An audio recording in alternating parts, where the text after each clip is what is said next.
Hello friends, આજે આપણે બનાવીશું ખૂબ જ ઓછા સમયમાં બની જાય એવું ઘઉંના લોટનું ખીચું, જેને બનાવવું ખૂબ જ ઇઝી છે. તો ચલો બનાવીએ. ઘઉંના લોટનું ખીચું બનાવવા માટે મેં અહીંયા 1 કપ જેટલો ઘઉંનો લોટ લીધો છે અને એ પણ ચાળીને લીધો છે. આપણે ખીચું બનાવીએ ત્યારે લોટને ચાળીને જ લેવાનો. હવે આપણે જે કપથી ઘઉંના લોટનું માપ લીધું છે એ જ કપથી આપણે 2 ગણું પાણી લેશું, એટલે કે 2 કપ જેટલું પાણી લેશું.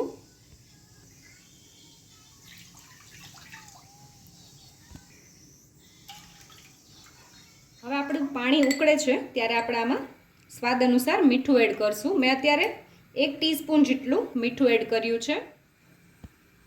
આપણું પાણી સરસ ઉકળે છે ત્યારે આપણે 1/2 ટીસ્પૂન જેટલો અજમો એડ કરશું. 1 ટીસ્પૂન જેટલું જીરું એડ કરશું.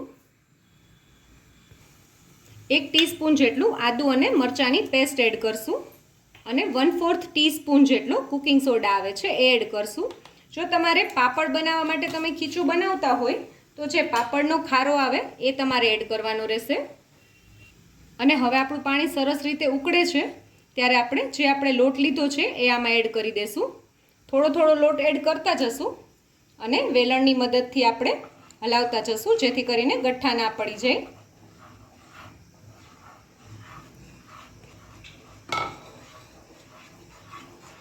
આ ખીચું બનતા ફક્ત 10 જ મિનિટનો સમય લાગે છે. જો તમને મીઠું થોડું ઓછું લાગતું હોય તો તમે જ્યારે આવી રીતે ઘઉંના લોટને એડ કરો ત્યારે થોડું ચાખી લેવાનું. જો તમને મિશ્રણ થોડુંક મોડું લાગે તો આ સમયે થોડુંક પાણી હોય ત્યારે મીઠું એડ કરી દેવાનું, જેથી કરીને ટેસ્ટ એકદમ સરસ બેલેન્સ થઈ જાય. અને તમે જોઈ શકો છો આપણા ખીચામાં સહેજ પણ ગઠ્ઠા નથી રહ્યા અને પાણી પણ એકદમ બરાબર જ થયું છે. જો કદાચ એવું થાય કે ગઠ્ઠા થાય અને પાણીનું પ્રમાણ ઓછું તમને લાગે, કેમ કે બધા ઘઉં અલગ અલગ હોય છે, તો થોડું ગરમ પાણી ઉમેરી દેવાનું એ સમયે, જેથી કરીને બધા ગઠ્ઠા હોય એ સરસ છૂટા પડી જાય. હવે આપણે એક ચમચાની મદદથી બધા લોટને ભેગો કરી લેશું. હવે આપણે ખીચુંને થોડું સીજવા દેશું.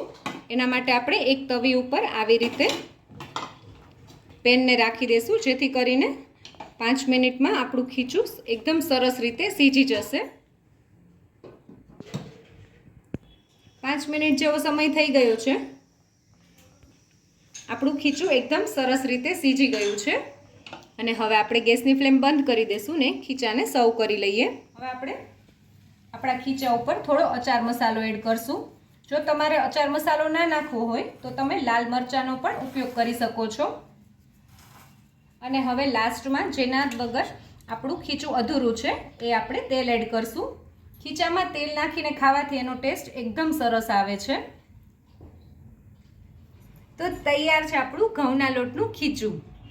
જો તમને મારો આ વિડીયો ગમ્યો હોય તો મારા વિડીયોને લાઈક કરજો, શેર કરજો અને મારી ચેનલ કુકિંગ વિથ ઉમા પુરોહિતને સબસ્ક્રાઈબ કરજો, જેથી કરીને આવા નવા વિડીયો હું તમારી સાથે શેર કરી શકું.